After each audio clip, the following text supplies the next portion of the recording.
Welcome to Long Haul Fitness. My name is Nick. I'm your host as always. And today I got my coach, Chris Tuttle, on. What's going on, man? How are you? Hey, what's up, Nick? What's going on, buddy? Good Sunday. Yeah, thank God. It's not as bad as yesterday's little adventure I already told you about with the steak. Knock on wood. I don't want to jinx myself, but I haven't had foodborne illness in quite some time. And I hadn't either. My son's been sick for 2 weeks. So it was like, oh, great. Here we go. So I started getting a headache and everything. I was like, damn, am I getting sick now? But being sick as an adult is way worse. Yeah, I honestly forgot what it was like to throw up, and it's still just as awful as I remember. Yeah. At least you get an ab workout. Yeah, right. Well, I think the combination of them wanting to keep the gym super hot and me sweating my ass off all day at work yesterday, and then training and sweating my ass off didn't help with hydration and everything. So, but anyway, so to the topic of what we were going to discuss today. The focus recently with the podcast that I've been doing has been on longevity. So my company, my LLC, is the Long Haul Fitness. So whenever I'm working with people, my idea is to be able to expand things for as long as we possibly can. And we've all seen people come and go in the sport where it's like they're super short-lived. They don't make it very long because maybe they overtrained, maybe they dieted wrong, maybe they did drugs wrong, those kinds of things. Already touched on the training and hormones with some other guests, but I figured with your RD background, we could kind of touch on the diet stuff. So you and I discussed it just a little bit before we got started, but how can we potentially go about intervening with nutrition for a bodybuilder to be able to do it for a longer period of time? We'll start there first, and then we can go into some of the other stuff after. Yeah. So, when it comes to longevity in regards to nutrition, obviously you can classify health into that standpoint, right? But obviously gear and drug use kind of fits in one puzzle in that regard. Right. So it's like, if you're using the anabolics, obviously we know what effects they have on our body as far as our blood lipids, our high blood pressure, and obviously diet can help manage those as well, of course, as over-the-counter supplementation. So a lot of the diet should be geared towards individualism to combat the lipid altering effects of your anabolics, and of course doing what you can to manage high blood pressure. And most people might be like, oh, well, when I use gear and I get heavy, my high blood pressure gets higher. Yeah, that's true. But there's a couple of things you can mitigate with that, is preventing excessive weight gain, right? Because some people are floating 40, 50 pounds above their stage weight, which is really not necessary. Not to mention it's that extreme fluctuation of high to low weight is potentially worse for you in the long run. And two, it's going to create more time, unnecessary time you have to diet and do the excessive cardio, driving fatigue with potential lean muscle loss. So that's one, is being in a reasonable body weight.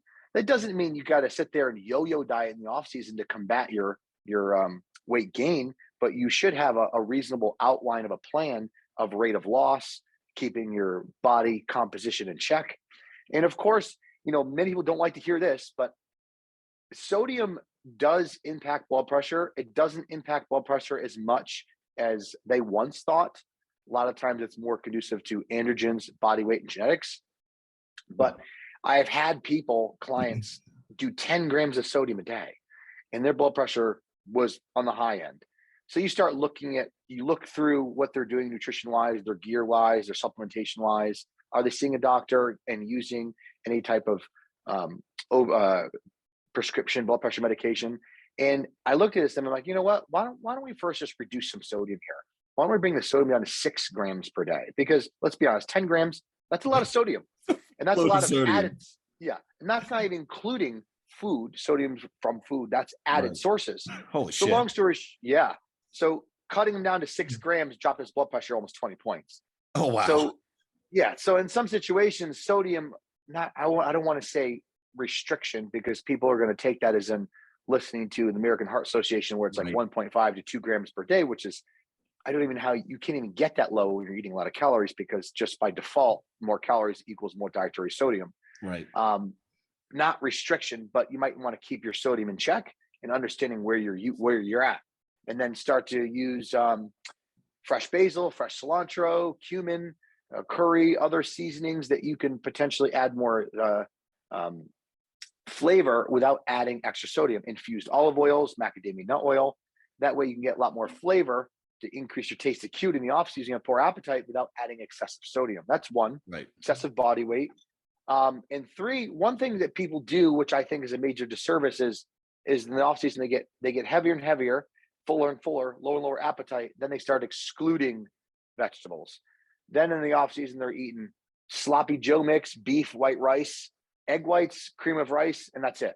You know. Right. So like you might want to stick and still include more foods to have a synergistic effect that helps everything work better. The endothelial tissue in your heart and your arteries. So like healthy fats, including healthy fats, use more fruits. I'm not saying you have to eat tons of vegetables in the off season, but you should include some type of variety. And I tell people sometimes, like, take a little bit of broccoli, a little bit of cooked carrots, a little bit of wilted spinach, and then you have that maybe twice per day, 3 times per day in a smaller portion. Yep. And not to mention a handful of spinach like this, it wilts to nothing. So you can easily mix it into something. Sure. And that's important. And then of course, keeping parameters on yourself, checking your blood lipids, you know, I like every 3 months, but checking your blood pressure weekly, checking your lipids every 3 months. And that's what you can do there. And then the other aspect of longevity with nutrition is digestion. So as many of you guys may know listening, there's a lot of IBD, a lot of IBS in bodybuilding with not a lot of family history because we bring it on ourselves. All these stimulants and pre-workouts that stimulate your sympathetic nervous system, which directly affects your digestion. You're using high androgens, which can affect your digestion. You're training super hard and taxing your CNS, which stimulates your sympathetic nervous system, which also can affect your digestion. And at the same time, you're eating an ass load of food every single day, never giving bowel rest. Your digestion is always working. So it's very easy for your gut microflora to come off. It's very easy for inflammation to go higher and have a very compromised digestive system. And in the long run, that can eventually turn to IBS. I did it to myself. I was shitting blood and mucus 14 times a day when I first brought up mine, but it was progressive. I ignored it over a long time and it's got worse and worse and worse until I had to address it. Shitting blood and mucus is definitely a problem, Chris. Oh, major problem. Yeah. The first time it happened to me, like, I'm going to see a fucking doctor. Oh, dude, I remember the first time it happened, I saw a little blood in the toilet and I'm like, oh, it's probably just hemorrhoids, not a big deal. And then it started to get a little worse and my stomach started to feel off. And I noticed that when my stomach felt off, I felt ill. Like I felt fatigued, kind of like cold sweats, clammy. I'm like, something's weird. And then I'm like exerting myself in the gym in prep. And usually in prep, 15 minutes into the workout, you feel better. Right. You don't feel that fatigue anymore. And I was just getting more and more fatigued through the whole workout. And I'm like, am I dying? I'm like, this isn't normal. I remember going to the bathroom after that leg session and I'm like, oh man, I think I have diarrhea or urgency or something. And I'm like, and I went and I'm like, oh, that I feel better now. I look in the toilet and it's just straight blood. And I'm like, oh my God. So I had to ask my dad. My dad's got jokes. My dad looks at the toilet. He's like, that's disgusting. My dad's a doctor for you guys. He goes, blood. He goes, that's disgusting. He goes, looks like you're dying. He's just, oh, good, Dad. Thanks. Yeah. He's just fucking with me. He's like, well, you might want to get that checked out. Could be hemorrhoids or it could be ulcerative colitis. You could have an internal hemorrhoid. Sometimes they burst and then they will build up and pool and then it will come out. So that's something to bodybuilders. There's a lot of bodybuilders that have hemorrhoids, a lot. Yeah. And they confuse sometimes blood with something major. So bright red blood is usually not a big deal, but you get large quantities, you start to have a problem, right? Yeah. Yeah. So that's one way to donate blood. Yep. So long story short, I fixed it, but I had to fix it with proper nutrition, managing anxiety, and really balancing your sympathetic and your parasympathetic nervous system to keep my digestive system in check. And one problem, guys, is when people start to have digestive issues, what do? They start to follow a low residue diet, low fiber, low vegetable, very easy to digest foods. They're not in gas forming, which gives you usually good relief in the short term, but in the long term, that ends up starving your gut microflora. And then eventually you're become worse and worse and worse eating white rice, cream of rice, and chicken. Then you're just an inflammatory mess. Right. I think the two big points that you've touched on there with in that long spiel is like managing body weight better and the gut, right? So like everything stems from the gut. If the gut is off, everything else is going to be off. I don't care how many 100%. I don't care how many drugs you throw at it. I don't care how much cardio or training or whatever. Like you're not going to be able to get the kind of progress that you're looking for. But I think honestly, and I want to see what your thoughts are on the body weight thing at the higher levels of bodybuilding. But when it comes to off season and contest, it's like, yes, obviously we're going to be stressed. There are going to be points of either one of those things, off season or prep, where you're going to have to suffer a little bit. You're going to have to push some food in the off season. You're going to be a little sluggish. You're going to feel like shit. Like it's going to happen. Right. And then in prep, you're going to get to a point where you're sluggish and you're tired and you don't have the energy and all that stuff. But if we excessively grow in the off season, right, and just putting weight on the scale, that means we have to push you that much harder in prep. And then all of that can have a cascade there where it's like we had to use more drugs to get you in shape. We had to use more cardio, which increased stress. We had to do crazier training things that put more stress on the body. And at the end of the day, stress is the ultimate factor when it comes to longevity, right? So like if stress is high all the time, you're probably going to have a much shorter runway than someone who like kind of pushed the body weight up a bit, like pushed themselves, but didn't get sloppy, right? So when it comes to the argument that I'll hear with that is like, that's fine at the local level, at the national level. But when we get to the higher level pros and things like that, when we're looking at an open bodybuilder who's looking to win a pro show and go to the Olympia, do you still see it the same way with the off season time? Because obviously there's so much focus on them being a lot bigger. Well, funny you say that because I don't know if you guys know, but Son of Honey Circles has a bunch of us pros talking. Flex Lewis is on there, and he mentioned one of the main contributing reasons for him wanting to retire was the severe digestive issues he was getting at this point, trying to push the food to go into the open class. Wow. So there's a lot of people that get to that point where it's like you just physically can't digest that much food. And there's a certain level people don't get is like a human body most likely is never going to be like 350 pounds of muscle at 5'9", because you couldn't possibly consume that much food unless you're hanging TPN bags, IV bags of nutrition, because your body can't possibly assimilate that much food to maintain that much muscle mass. You were eating constantly, like beyond constantly, and your digestive system does have some basic adaptations, but it's not just getting bigger and bigger and bigger and bigger. It's not like your stomach's getting bigger, your intestines getting bigger, your enzymes are getting bigger, your every pancreas getting bigger, everything's like working and enhancing as your muscles grow. It just won't work. Do you know what I mean? It's kind of like you have a V10 engine, it goes to V12, V16, V18, V20, but you still have the same 10-gallon tank, right? It's like at some point, the amount of fuel you have in there to fuel that engine, it's not gonna work. And obviously there's a major genetic component for your ability to gain that mass. And of course, there's a major genetic component for digestion. I have clients that have no problems eating 420 grams of rice and 8 ounces of meat per meal, 6 meals a day. And they go, oh, I'm hungry. What? Then I get some people who are full and they don't even want to eat a cup of rice, you know? Yeah. So like some people just have that genetics and they could eat pizza and go for a 5-mile run and not have digestive issues, you know? Yeah. But as far as combating that, I think in the off season, I think carb cycling in the off season is very useful because it allows bowel rest, right? So if you have 10,000 calories, right? Say you have 10. I'm making this real simple. This doesn't make any sense, but just listen to this. 10,000 calories, say over 14,000 calories over 7 days. Okay. I know this doesn't make sense, but just for a number, 14K over 7 days. Now, say if you're high calorie every single day and it's linear, increasing, your body mentally and physically never gets a break.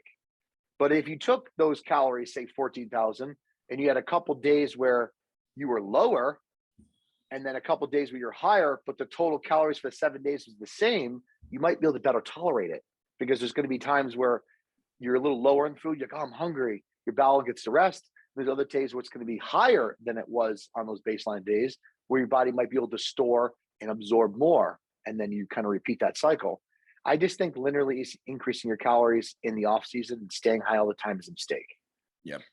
Yeah, I mean that was one of the big things that I think helped you and I with me trying to grow, is like my stomach is not great. Like I don't have a stomach that can pound food all day. Like eventually I get to a point where I'm stuffed, and then from previous preps with other coaches who were just forcing food on me, I get to a point where just all I get is nausea, and like it's not helping me do anything. But once you and I started doing the carb cycling stuff, where it was like 2 days low, 1 day high, or all the different variations that we've done with that, that changed a lot for me. And that helped. I noticed a huge difference where it was like those high days weren't a burden anymore, right? The high days were actually stimulating me to eat again. Like it was making me, they still make me hungry, right? Right. So go ahead. Just like as I just said, and if you took those high day calorie surplus and you divide it into your low days, baseline every day, it has become so redundant, and there's no fluctuations to get that back. You know, Right. 1 or 2 days of maintenance calories or even lower is no way going to prevent muscle gain. You know what I mean? Right. It's just not. I feel like a lot of people look at like small fluctuations in the scale and they freak out, right? They're like, "Oh my God, I'm losing weight." Oh, it's like, man, more than likely you drop some water and some inflammation. So like you probably feel better, you probably look better, the muscle's probably more full, you probably have less water on your body. So like the whole picture is what we need to look at. And that's where people like the scale has become and has always been the thing where it's like, I guess it's just because it's the lowest hanging fruit. Everybody's got a scale in their house and they can get on it and know whether they're building or growing, right? And that's all they look at. Well, it's the scale is the quickest objective way for Right. them to measure progress. Right. And then of course weights in the gym, but like that moves at a slower pace. But the scale is something that like, oh my God, I love when people like, oh look, Chris, I'm 250. I'm like, oh wow, what happened? Like last night we did all you can eat buffet. I'm like, that's total false weight. It's like, it's just a false weight. A trend over time is really Right. how you determine what is going on. One or Right. two random weight changes is not enough to determine anything at all. It's the overall picture of what's occurring in that 7 to 30 days. Right. So what other stuff do you see with competitors when it comes to gut health that is messing them up? Obviously, you kind of already mentioned the not eating vegetables and things like that, which I've been guilty of before. What other things are you seeing within setting up a diet that people are missing that could potentially be inhibiting them from being able to push for a longer period of time? Okay, one is lack of variety. Okay, that doesn't mean you need to change up your carb sources constantly, which I'll explain this, but lack of variety, um, lack of prebiotic rich foods doesn't mean you eat a lot of them. And three, just the overconsumption of foods in general, specifically problematic foods for the stomach. Like if you're eating a lot of dry spices that have tons of garlic and onion, or you're eating excessive hot sauce and you're getting, which is causing reflux, and you're changing the acidity in your stomach, that can cause a whole cascade of things. Now, but when it comes to variety, people are like, which really comes down to sometimes two things. Lack of variety in the bodybuilding diet comes down to convenience, because bodybuilders are lazy in the off season. And two, it's going to come down to their ability to eat it, right? So it's like, oh, this is really easy to eat. Like white rice or cream of rice is really easy to eat and digest, and it's low fat. And then that would be the carb source, which is fine. But it can't exclude some fruits and vegetables. It can't even exclude sometimes potatoes. So you have your potatoes, your bananas, oatmeal, other things that have prebiotics that help feed the healthy gut microflora in your intestinal tract. And that's one thing that people eliminate sometimes. By no means should those foods be consumed at larger quantities. There's no way, but they should be consumed at a smaller degree in the off season. When I say small degree, it could be 50 grams of carbs a day, or less of prebiotic rich foods, and making sure you have 2 servings of vegetables or 2 to 4 servings of fruits to some degree, instead of it just being straight chicken, rice, cream of rice, olive oil, and egg whites. That's important.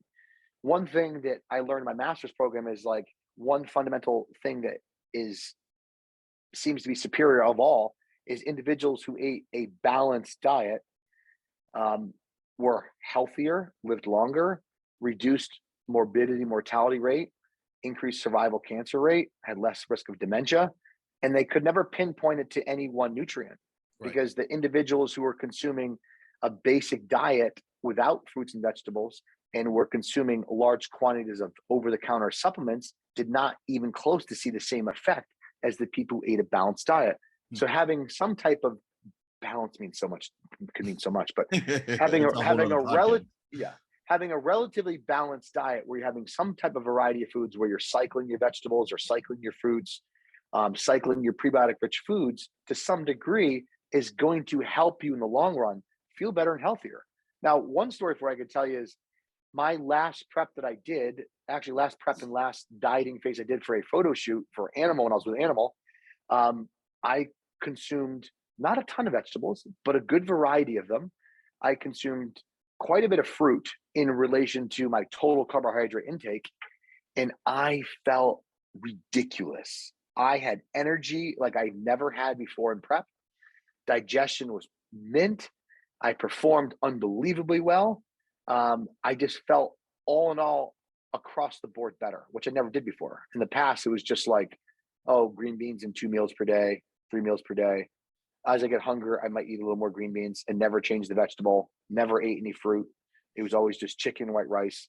And I just didn't get the things that I needed. So it's important. You don't need to cycle your meat, your chicken. Obviously, you have your nutrient-dense egg whites, whole eggs, your steak and your salmon, which could be cycled in there too. And then, of course, you don't need to, rice can be the main staple of your carbohydrate intake.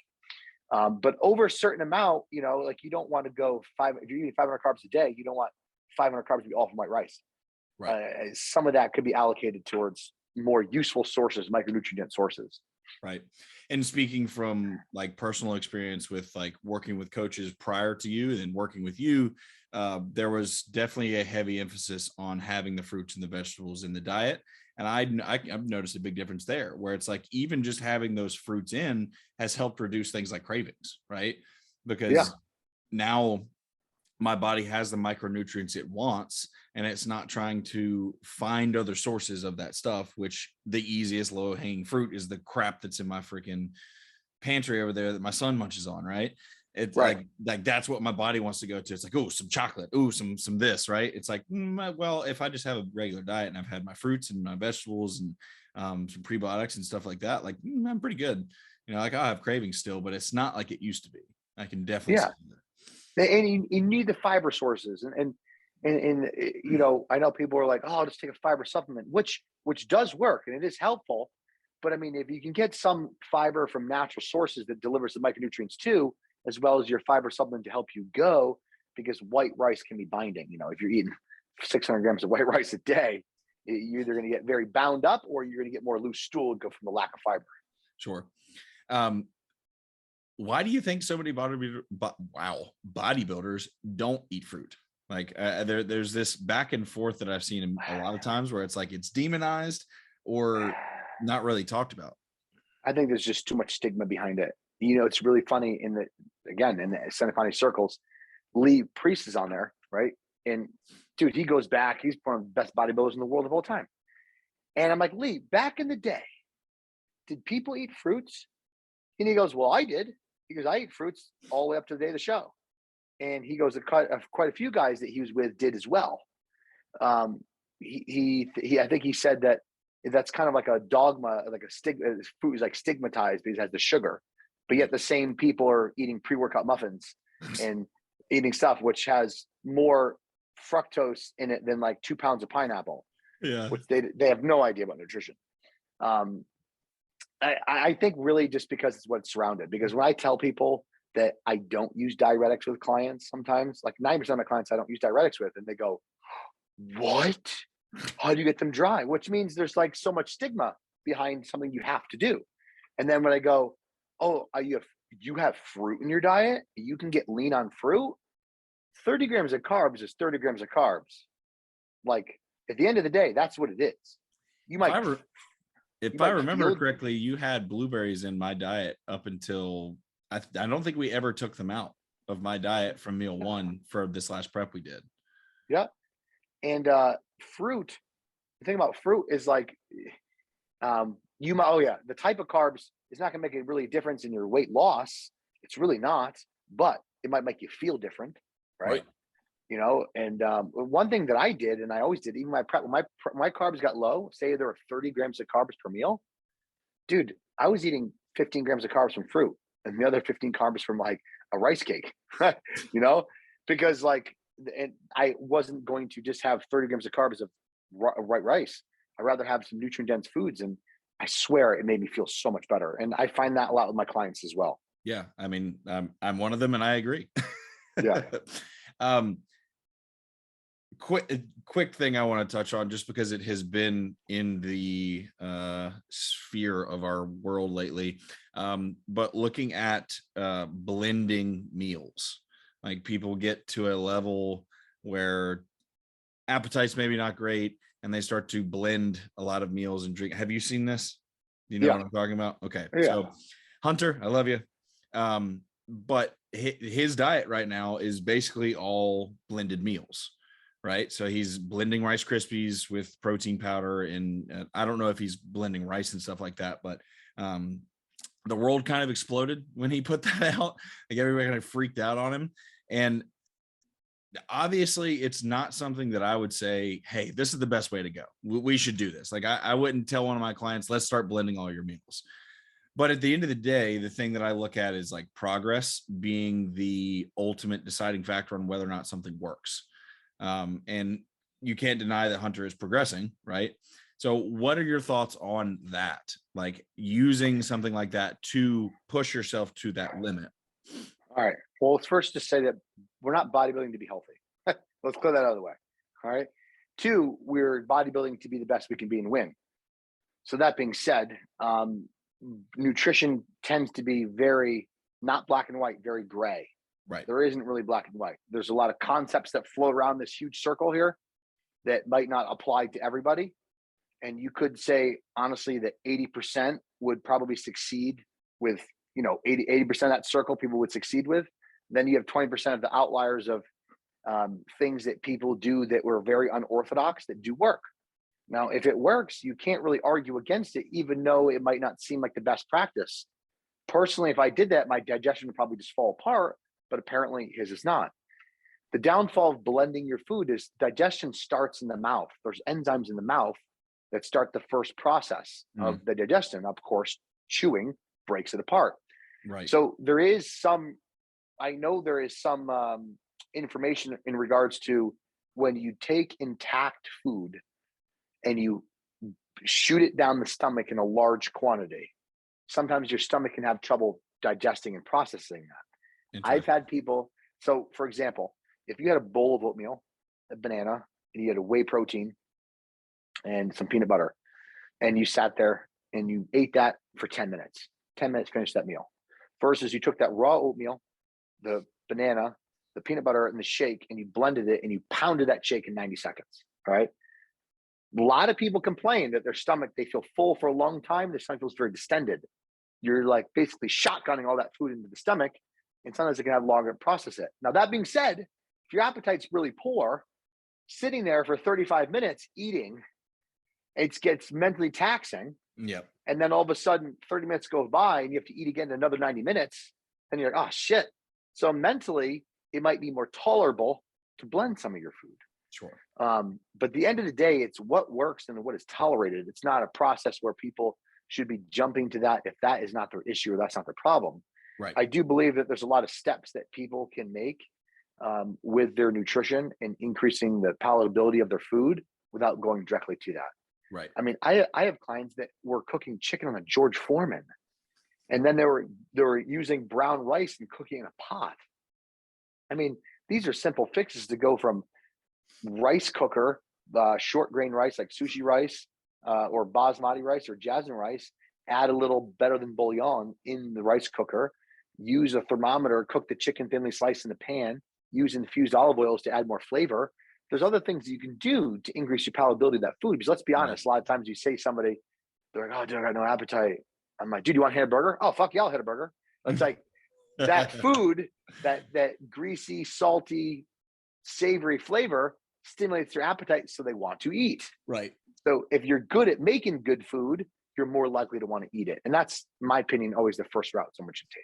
For sure. And that's kind of how I was looking at it, is like, is that something that I would do for myself? No, I wouldn't blend all of my meals. And it's not something I would give to my clients. But Hunter, being a freak of freaks, like trying to push to the ultimate limit of potentially becoming Mr. Olympia, it's like he's doing what is working and he's progressing. So it's like, again, like I said, progression and moving forward is kind of the ultimate answer to all of this. Like, is he progressing? Yes. Okay, then it's probably working fine for him. Now, coming back to what we originally started talking about, it's probably not the best for longevity because of potential gut issues down the road, like you were discussing. But I just thought that would be an interesting one for us to touch on there. Anything else you see, like with competitors who come to you who like are just getting started, that they're screwing up with the diet that could potentially cause them to burn out or have more issues? Yeah. So just to close on this, the gut microflora, okay, is very misunderstood. I say misunderstood. We don't know a lot about it. We just know that the bacteria in the colon and then it needs to be at balance to be able to assimilate and digest most food. So some people don't seem to be as affected as others with their gut microflora, right? Some people who get very stressed out, or they go through a bout of diarrhea, they start to see a short-term disruption, and then they have trouble digesting food until things normalize. Right. Some people's gut microflora is just off genetically. Sometimes it's from their diet. Sometimes it's from stress. Sometimes it's medication. We all don't know. But some people's gut microflora is bulletproof. I mean, Hunter might not have any problems ever, but that some people can digest anything, But to your question, I would say number one, clients don't include enough fruits, but I do see it more. Clients don't have enough vegetables, and people way overdo the protein. I mean, I've had middleweights, bottom of middleweight, eating like 400 grams of protein a day. It's not necessary. And people go, well, it doesn't hurt. It's not going to cause my kidneys to fail. Okay, you have a partial truth there, but you're having so many calories come from sources that are not giving you the micronutrients that you get from other foods that can be helpful. And not to mention how many times someone's eating a large amount of protein and their appetite's trash. Right. And you lower a few grams in the off season when you're trying to eat, and you bring the protein down to say even 1 pound per pound of body weight, and then you're able to increase your total calorie intake for the whole entire day by another 600 calories with ease. Then in the long run, that's going to be better for that individual. Yeah. And if I'm not mistaken, like with protein, it's a harder thing to digest anyways, correct? Yeah. I mean, well, of course, in comparison to carbohydrates, especially like white rice, things like that. But I mean, you have to look at how protein is filling. It has a greater satiety rating than carbohydrates. And then fats and proteins together are higher than carbs. So when people are consuming too much protein, they're just like, oh, it's just so much. Not to mention the cost of protein today. Oh my God. Dude, yeah, we bought from Organic Farm a little while ago, and that shit was like $12 a pound. We're like, I don't think we're gonna do that again. Yeah. But that's something you do on a Friday night. You're gonna get a nice steak, and then that's it. But like, you're not eating $12 a pound chicken every day. No. But yeah, I mean, pushing the protein, and it's something again from previous coaches that I've done, where it's like, and I know Fouad has talked about this, where like he got his best progress on higher protein, right? Where he was doing, when he was with Chad Nichols, he was doing like 10-12 ounces of meat per meal. And it's like, that's great that it worked for you, but I would be miserable. Like there's no way that would work for me. And at a certain point, you kind of reach a threshold with how much protein you can take in anyways, right? Before it's just kind of a waste product. We don't know, because nobody's doing studies with people who are 300 pounds of muscle and then on anabolics. True. You don't know, but we do know that the body's very adaptive to protein intake. Research with athletes who are deprived of protein, I'm talking 50 grams of protein a day, right, versus 150 grams of protein a day. At the end of the 12 weeks, there is no change in body composition, strength, or performance when calories were equated. Right. Even though the individuals in the 50 grams protein group had a negative nitrogen balance. Do you see what I'm saying? It's like Yep. negative nitrogen balance, but it still didn't equate to loss of performance on the field or body mass composition change. They didn't get fatter and lose muscle. So that's very interesting, because now they're like, well, the body must be adaptive. So when you go to 150 grams to 200 grams to 300 grams to 400 grams to 500 grams, are you having a synergistic effect where you're growing more lean tissue? Not necessarily. You're just not. I mean, I do believe protein is more relative to body mass. I do. So it's like, obviously, someone who's 150 pounds of muscle, it needs less protein than someone who's 300 pounds of muscle. Person who has 300 pounds of muscle is going to have a much faster turnover of protein in the body. So they're probably going to require more, right? But I don't think it's linear. I really think it's mainly anecdotal. I do think there's some degree of efficacy with having a higher protein intake, but I really don't believe anybody needs to go more than 1.5 grams of protein per pound of body weight. I just don't. Yep. I haven't seen it in enough people to say. I know you hear anecdotal incidences of people saying this, but that's too hard to measure. You don't know what's going on during that time.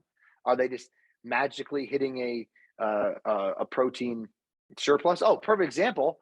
The year that I grew the most muscle in the shortest period of time, I was eating 4 ounces of protein per meal. Wow. I was eating over 1,200 grams of carbohydrates and fats, and calories were just out of control.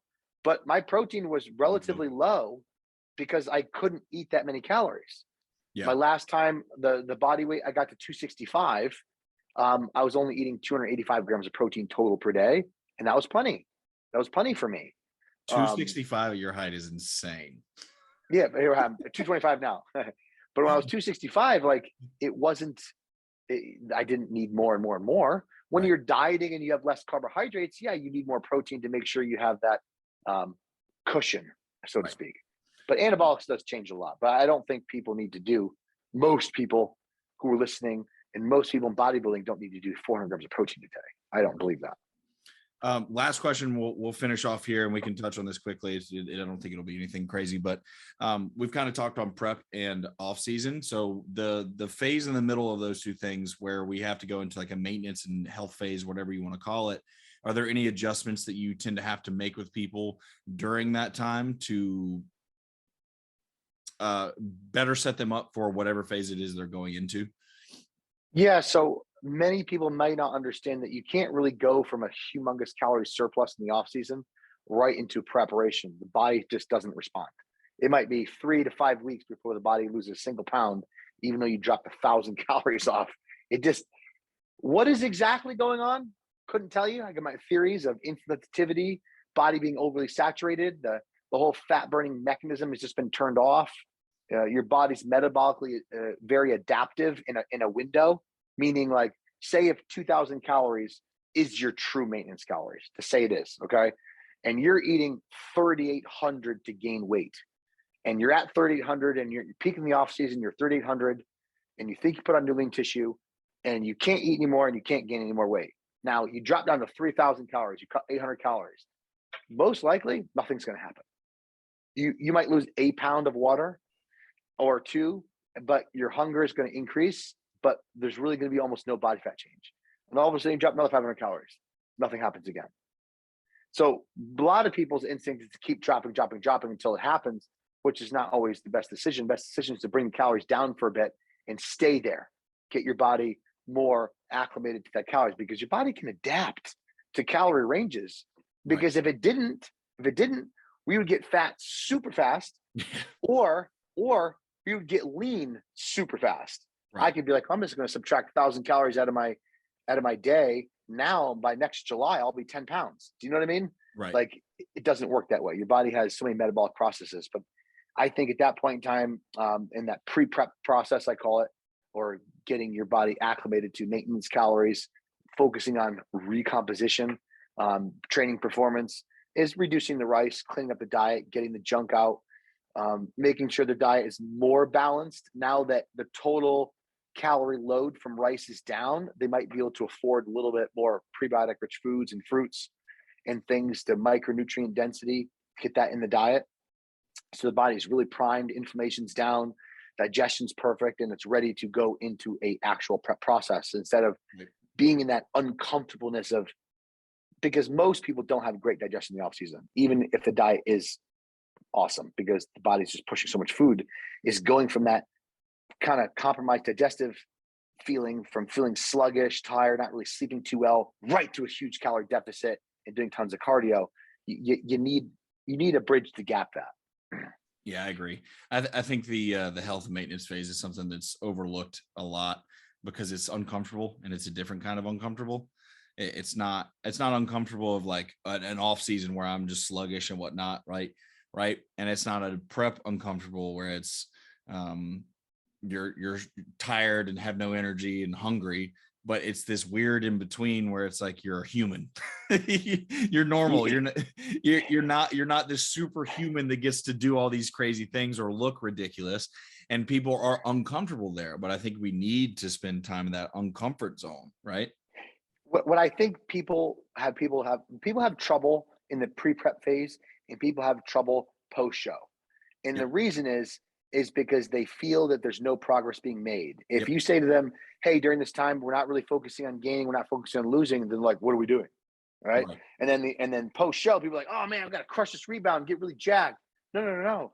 The focus is to reestablish a relationship with food, reverse your metabolic adaptation slowly bring up body weight, Yep. get your health parameters back in check. And that's what's designed for. And they see that as, we're wasting time. It's kind of like your bank account. Your bank account's going up, your bank account's going down. You're spending up, you're gaining, you're saving money, you're spending money. Versus like, I'm going to put $2,000 in the CD for 6 months, and after that 6 months, it's going to be worth 4,000. Right? It's kind of like those little pre-prep phases are basically your investments. Your investment hasn't kicked in yet. Right. But it's an important process to the whole thing. That's very important. Super solid way to put that. And that we could have a whole nother conversation on that for sure. Just some thoughts I had before, but anything you want to say before we finish up, man? That's it, guys. We could talk about nutrition. I could talk about nutrition for hours. Oh yeah. But 100%. Yeah, man. Cool. Well, I appreciate you coming on, buddy. And I'm sure we will do another one in the near-ish future, and we'll have some more conversations to have. But hope you guys have a good rest of your Sunday. For sure. Thanks, Nick. Take care, buddy. Bye. What? No, that's not what I wanted. Where's the fucking